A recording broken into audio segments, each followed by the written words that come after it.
Welcome to Kamjiverse. This is your exclusive bridge between the legacy of classical Africa and the triumphs of modern African revolutions.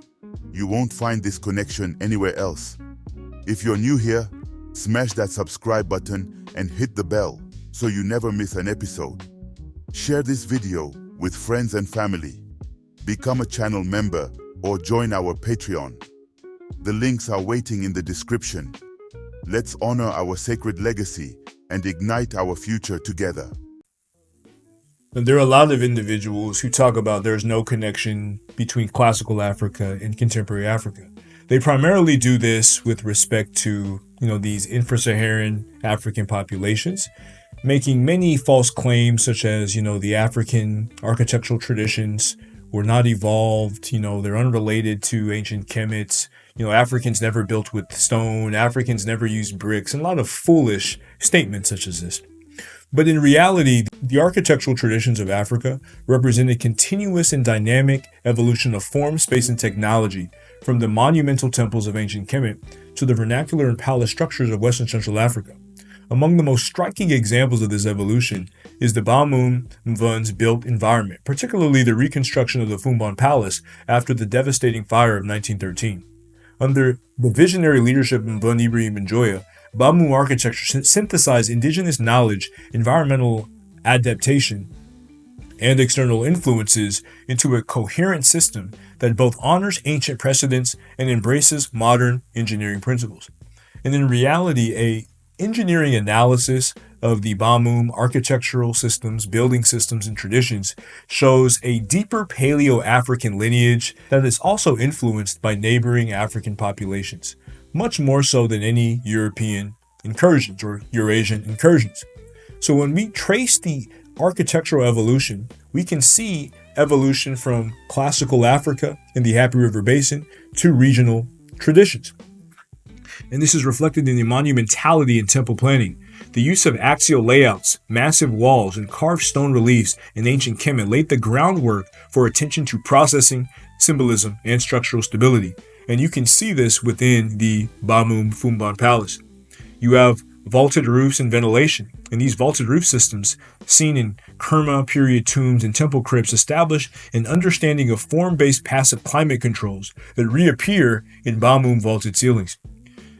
And when you're dealing with adobe brick technology, adobe coming from a Metrem Kimi word originally, according to the researcher Theophilo Benga, from the mud brick pylons of Lower Kimi to the laterite and sun-dried bricks of West Africa, the durability and thermal mass of adobe materials have been a mainstay in African building traditions. Bamum structures integrate hallmarks of African architecture. So again, you have these vaulted roofs with ventilation, and these are curved ceiling profiles that channel hot air upward and out through strategically placed vents. You have framed opening moldings. These are door and window surrounds that echo the lintel and post systems of ancient stone temples in Kimi, reinterpreted in wooden plaster. You have projecting sills, employed to shed rainwater, reminiscent of cornice projections in ancient Kemetic temples. And then again, you have the refractory bricks or the adobe bricks, and they're locally produced sun-dried laterite clay bricks, and they provide both thermal regulation and regional identity. There's bioenvironmental mimicry. You see this in the colonnades of both the Fumban Palace and the colonnades of ancient Kimi. You also see roof overhangs in organic forms that reflect the study of local flora for shade and runoff management. You have fractal proxemics in nested courtyards and repeating geometric motif. And these manifest scaling principles that you may find in Yoruba and Dogon compounds, along with the Bamum. So when we get into King Njoya's architectural influences and innovations, we can see a clear evolution from classical African forms to the Bamum form. From his childhood travels and intellectual pursuits, Njoya observed diverse structural traditions. He saw Hausa homes, tubular forms, and patterned plasterwork, which influenced facade ornamentation. The Muskum Teliu, these are conical, rammed earth granary forms that informed vaulted profile experiments.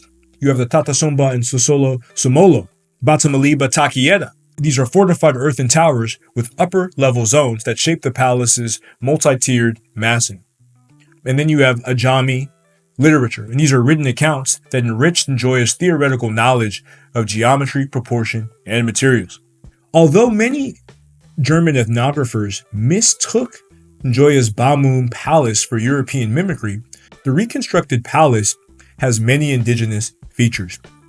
You have the encircling verandas and their wraparound galleries that recall Sudanic porch traditions. You have deep eaves, extended rooflines that provide shade and emphasize horizontality.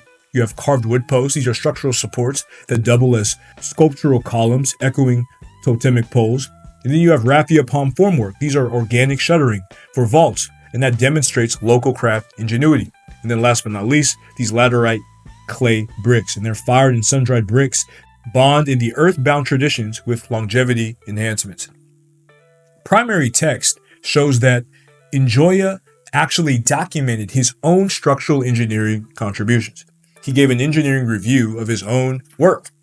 So in the Sangam Chronicles, Njoya writes, "Long ago, Njoya built behind the palace a more beautiful dwelling than any that existed. It looked like a white house. However, the king had not seen any of their houses when he built them. The terracing was high. It was built with bricks. The ceiling was covered with earth.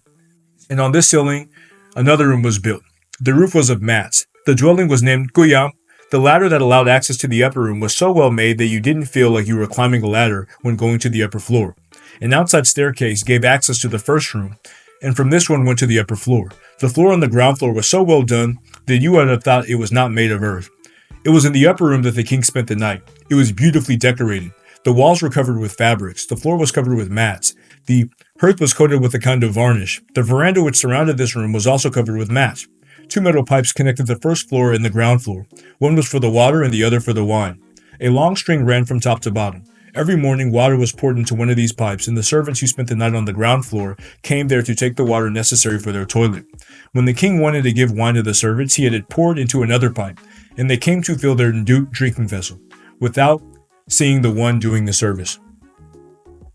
So again, here you have multi-layered terracing inspired by step temple platforms used to create service and living zones, integrated utilities, and the concealed piping channels for water and wine, and they exemplify concealed infrastructure planning. And then you had sophisticated access, separate internal and external stair systems that optimize circulation and privacy. The German scholar Mary Thorbeck noted, "The way in which the brown wood walls of the upper floor rise out of the white plaster of the stone wall below attests to a natural instinct that the Negro could never learn from whites, an instinct that lies in his blood through the inheritance of generations." This statement underscores the intrinsic generational knowledge embedded in African builders, knowledge that reconceives materials and forms without mere imitation of European models. The Fumbom Palace stands as a testament of African architectural and engineering evolution, blending ancient Kemet's passive environmental controls, Sudanic spatial systems, and local craft techniques into a unified whole. Mvud Njoya's role as both a monarch and structural engineer highlights how indigenous ingenuity propels modernization. In the vaulted arches and earthen bricks of Bamum architecture, one sees the continuum of African building traditions, an evolution that speaks both to the past and to the enduring creativity of the continent's people. Join the Comgiverse Patreon for exclusive content, behind-the-scenes access, and special perks. Support the channel and connect with a community of revolutionary intellectuals and scholars. Click the link in the description to join now.